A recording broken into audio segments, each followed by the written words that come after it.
them. You don't want to like not know who you are, what you are, or what's going on. So have that in your mind. The best tip that I can give you is just know that when you do come out to people that they're gonna judge you. I mean, they're gonna have an idea in their head of what you're gonna be like, they're judging you as soon as you say gay, homo, whatever the word. And I do say gay a lot when I mean lesbian, but it's all the same thing. We're all homos. It's okay. Well, all of us watching this videos are homo. But anyway, so just know what you're gonna, who you are, what you are, gay, lesbian, bisexual. Know that before you come out. Another tip I can give you is be 154% about you. Like, you have to already just be like, this is who I am. I'm sorry if you don't like it. I'm sorry if it offends you, but I gotta live for me. You have to be 154% about yourself, because if you come out there and you're just like announcing to the world that you're gay, and you're kind of like, and then you're not all the way, 100% with yourself, then people are gonna be like, oh, you don't really know. You're going through a phase. Like, shut up. They're not gonna really take you serious. Be about yourself. Be comfortable with yourself. Just know this about yourself, and then announce it. A little bit about me. I didn't even announce my own coming out story, which my coming out story is not interesting, is not dramatic, is not even really a story. My twin sister, she announced it for me, because I didn't have a spine.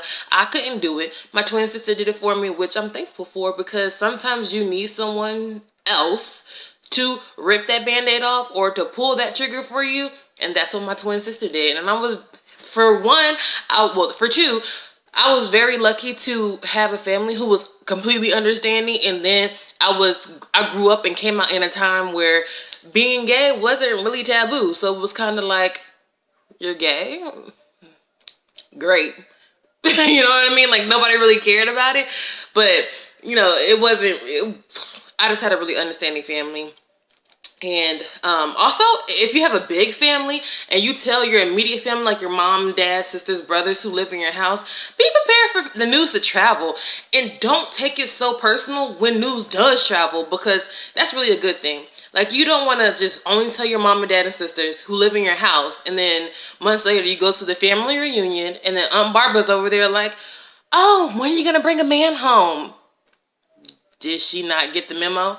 You want everybody to catch the memo, and it's even better if you don't have to say it, so that when you do see your other extended family, like your cousins, your aunts, and whatever else you got going on in there, they already know what's going on. You don't have to keep coming out over and over and over again. Come out once, one and done. Best advice I can give to you. Let your big mouth mama tell all your business, and you'll be really appreciative of it, I'm pretty sure. My second tip to you guys is to come into your own, get to know you. And no, I don't mean that you get to know you like, oh, now you came out as a lesbian, now you're a whole different person. No, you're not a different person. You didn't turn into an alien. I'm just telling you that you gotta figure out what you want to be like, what you want to dress like, what you want to look like, and what you're attracted to. Now, when I first came out, just to soften the blow to everyone, I told them that I was only going to date the manly looking studs. Little terminology for you, bruh. A stud is a woman who dresses exactly like a man. Man attire, man hairstyles, man everything. Stud, AG, aggressive, dom, butch. Pretty sure it's more out there. Just don't really know it. But for my new gays, there goes some terminology for you. A femme is a girl, just a girly girl, makeup, hair, whatever, just girl. Like, you really couldn't tell a femme from a regular straight woman, like, which you shouldn't be able to, because we're all humans. Biggest point. And so anyway, I told my family that I was gonna date the studliest of studs, just to make it easier. Okay, I'm gay, but my girlfriend's gonna look like a man. That should be easy for you. That lasted 2.4 seconds, because I had to be truthful with myself. You know how people say, oh, dating big girls isn't for them, or dating white girls isn't for them? Well, honey, dating a girl that looks like my daddy? Not for me. So I had to let that go real quick. But so there's a doggy outside my window. Anyway, so I went from that, and then I went into saying, okay, well, maybe I'm gonna be the stud, because I was like, I like girls. Like, when I was coming out, Sierra was real hot and stuff, so I was like, oh yeah, like she's a real girly girl. So I was like, I like girls, so maybe I should be a stud. So I became the studliest of studs. I mean, cornrows, snapbacks, sagging pants, all that. I was young. It's okay to be young and dumb. My point is, you have to come into your own. So I did that, and for a while, and I was like, okay, I'm cool with the way I dress, but I realized I was attracting extremely feminine girls. And I mean, like, the girls with hair, makeup, who wanted me to open doors for them, who wanted me to drive them everywhere, who wanted me to kill bugs, when I was just as afraid as her. I didn't want to do that. So I was like, oh, okay, well, I like the girly girl. I like a girl, but too feminine, it's not for me, because I have feminine qualities about myself. And I kind of felt like being the stud, I had to really suppress some of my feminine qualities, and it wasn't me. But that took me years to figure that out. Like 10th grade till I graduated, I was a stud. Ugh. But I was. It took me a while to get that together. So remembering, coming into your own, it's not gonna happen overnight for you to say, I'm gay, I'm a femme, this is me, this is what I like. Because you can come out as that and then turn around in 5 years, be the manliest of studs. You never know. So I didn't like the femme. So then I was like, all right, maybe I gotta change me, because what you dress like is what you attract, if that makes sense. Example, if I'm dressing like the studliest of studs, then I'm gonna attract femmes, because that's what femmes are attracted to. And damn sure studs ain't gonna look at me and be like, I want that. Boo-boo. That's not how it works. So I was like, I gotta change from being a stud. So then if I had to label myself, which I don't like labels, but remember, honey, people are labeling you as we speak. So just know that. So if I had to label myself, I say I was a STEM, a tomgirl STEM. Pause. Let me tell you a little bit about the terminology. STEM.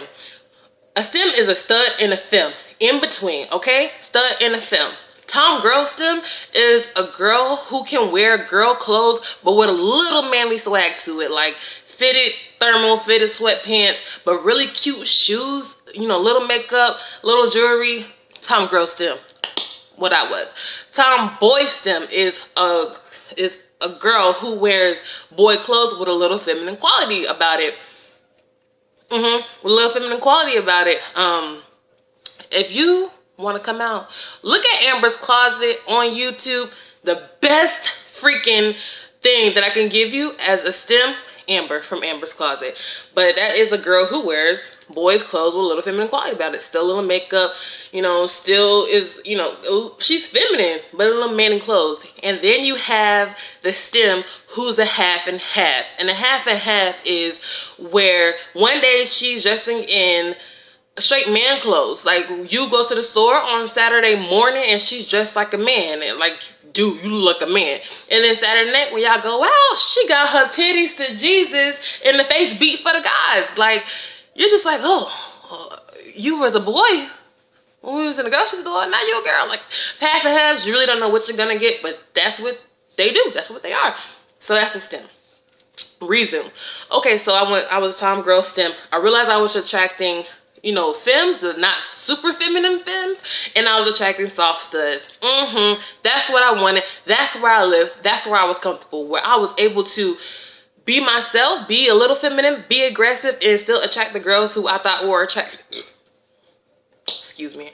And still attract the girls who I thought were attractive, and still, you know, be me. Point to this, all this rapping into knowing, it took me years to figure out what I wanted to be. It took me a long time to come into my own. So my tip to you is come into your own, but know that this is not gonna happen overnight, honey. You have to take time and know that it is okay for you to change. You do not have to be the same your entire life. You don't have to come out at 14 and be a stud and then have to be a stud when you're 45. That's not true, because some of us have kids, some of us get married, some of us just change. Like, it's life. Come into your own, know it's okay, and take your time. My third tip to you guys is try not to fall under peer pressure. Try not to listen to everyone. When you come out and you're A1 with yourself and you know this is what you want to do, even if you're going to change your look and the type of women you're attracted to, or men, you know, vice versa if you're a boy, that's okay. But try not to fall under peer pressure. And what that's saying is when people say, oh, you're too pretty to be gay. You're too pretty to be a lesbian. You're too young. You don't know what you want. It's just a phase. Bye, Felicia. Like, no. Do not let them do that to you. Do not, because they will. Especially if you're super young. The super young ones, they're going to tell y'all it's a phase. If you know it's not a phase, if you know you've been having dreams about your teacher, Miss Janet down the street, it ain't changing, honey. Just come into it. So try not to fall under peer pressure. I did. We're all going to. It's going to happen. But try not to keep doing it. Because, honey, let me tell you, I was extremely gullible. I did a lot of what my friends said. I did a lot of what my family said. And it didn't work out. I got a baby out of the situation. I love my little baby. But, you know, I live and I learn. It wasn't a mistake because I love my baby, but if I listened to myself, I would have never hopped on the first dude I saw, and I would have just been rocking the lesbian lifestyle. But you live and you learn. Try not to fall under peer pressure. So pretty much that's what I wanted to tell you guys, to come out, know what you want to say, be 100% with yourself, no reneging. This is you. Come out to your loved ones and let your big mouth mama and daddy tell the rest of your family. You'll like it in the end. 2, come into yourself. Figure out what you like. Figure out what you don't like. Figure out what you want to look like. Because even if you personally don't label yourself, the world is labeling you. You don't go out and say, hi, I'm Dominique. I'm a femme. You don't say that. But people are thinking that. She's a femme. She dresses like a girl. She's attracted to studs. Just go ahead and figure out what you want to be. Come into your own. And my third tip is try not to fall under peer pressure. People will peer pressure you to change up whatever you got going on and tell you you need to be with a man, you need to do this. God is gonna get you. I still, at 25, don't understand that one. But they're gonna tell you, because people want you to live the way they want you to live. But no one is in this skin. Nobody is in this skin except for you. So you have to live in your own truth. If you don't take anything else away from this, take away the fact that you're not gay, you're not lesbian, you're not transgender. You are a human, and you are able to live in your own truth. You are able to live how you want to live. You should be happy, because nobody else knows what goes on in this mind. No one else lives in this skin. So that is it. This is my first video. I wanted to get it out to you guys. I wanted to just say it because I felt as if someone needed an extra word of encouragement. And if I had, well, YouTube probably was around, but I didn't know about it. If I, when I was coming out at 14, had someone to just say this to me, I probably would have, taken my transition a little bit more easier. Maybe I would have came out myself instead of having my twin sister do it for me. Who knows? So I'm not trying to reach, millions and millions of people. I don't care if this video doesn't reach 14 million people. As long as this video touches one person and helps one person out with their transition to becoming an out lesbian, gay, homosexual, whatever, then this video has served its purpose. If you guys have any more questions or anything like that, leave a comment below. I mean, ain't that what YouTube for? Comments and crap like that. That's what YouTube is for. Leave me a comment below. I'll put my email address if you have any personal questions. Again, this is for my younger coming out lesbians. Us older ones, we kind of got it down packed. But my younger ones, I'm here to help you. I am a helping person. And this is what I made the video for. So comment, email me, whatever. And maybe I'll make some more videos. Maybe I won't. This is just what I needed to get to you. So I hope you guys enjoyed it. I hope you take these tips. I hope that, it helps you, because that's what I wanted to do the most. All right. Again, I'm Dominique, and it was fun talking to y'all. Please, please take these tips when you're coming out and you're young. All right. I will talk to you guys maybe in another video, maybe not, but hopefully I'll see you, and I'll talk to you guys soon. Bye.